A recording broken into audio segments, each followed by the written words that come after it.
नीलाञ्जनसमाभासम्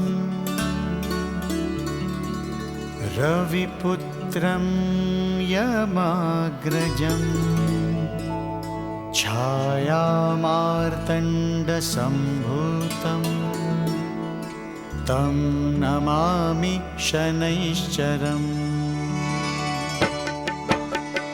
नीलाञ्जनसमाभासं रविपुत्रं यमाग्रजं छायामार्तण्डसम्भूतं तं नमामि शनैश्चरम्।